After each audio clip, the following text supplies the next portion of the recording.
chart, it says list these numbers from least to greatest. We have to know that the word least means small. The word greatest means big. We are going to take these numbers and list them out from small numbers to big numbers. All right, the only thing is it's kind of hard to see which one is the smallest when they all look different. My advice to you is to get all of these numbers in a decimal form. Every single number in a decimal form. So 2/3, I can type it into my calculator by doing 2 divided by 3. Whatever 2 divided by 3 is the decimal number. So it looks like it's a bunch of sixes and repeating sixes. My calculator shows a 7 at the end. It's because my calculator is rounding that last decimal.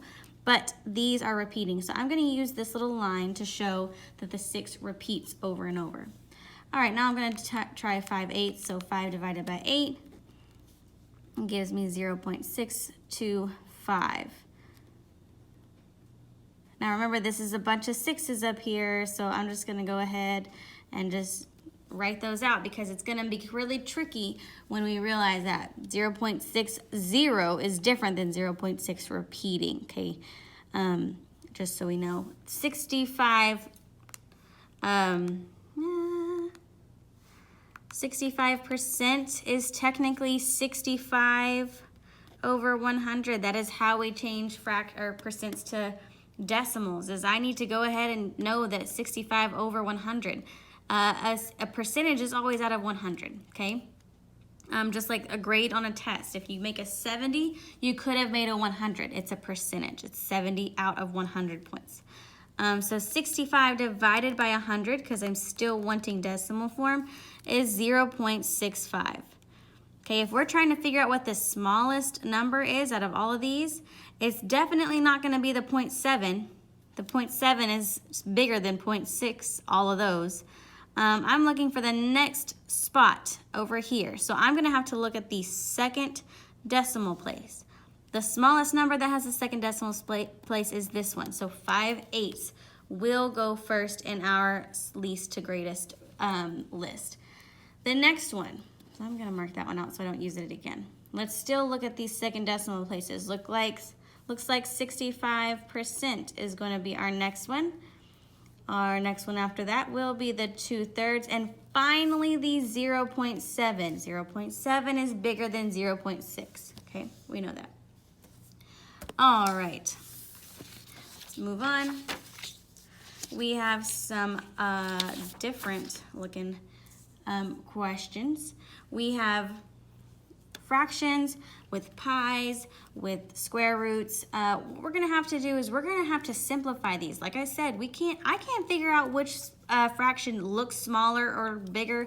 This time we're going greatest to least, which means big to small. And I always write this on my papers just because I need to know what I'm doing, okay? So first of all, I'm gonna take 9/100ths and find the decimal for it.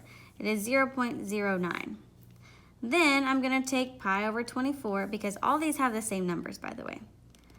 And I'm gonna make sure that pi over 24, or see what pi over 24 is. So I'm gonna write, you could always do 3.14 divided by 24, okay? It is 0.1309. The next one, 3 over 25. 3 divided by 25 is 0.12.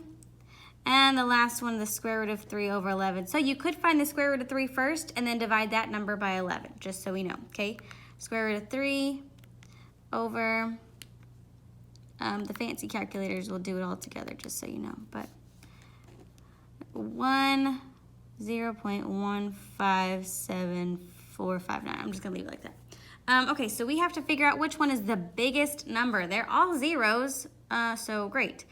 That one has a 9, but the second decimal place is 0. So if I looked at the second decimal place, that one is definitely the smallest. So I mean, I could go and I could find the 9 over 100 as the least number and pick out of those two. So I know that that is incorrect. It looks like this 157 is the biggest because both of my answer choices have it. The reason is because we had to look at the third decimal place. That one has a 3, that one has a 2, that one has a 5. So that is the greatest, and looks like that one is the second greatest. So pi over 24 is the second number in the pattern.